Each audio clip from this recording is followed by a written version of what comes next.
জামাতের কর্মীরা সারা পৃথিবীতে কালেমার দাওয়াত দিয়ে যাবে।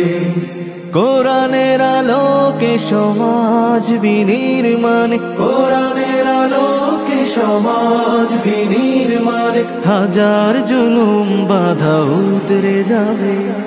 জামাতের কর্মীরা সারা পৃথিবীতে কালেমার দাওয়াত দিয়ে যাবে।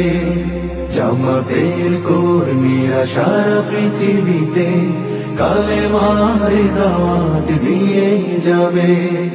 যাদের আদর্শে নবীজি চেতনা ইসলাম, শান্তি কায়েমে যারা শপথ নিল, যারা দিনে রাতে ময়দানে খেটে যায় নির্ভীক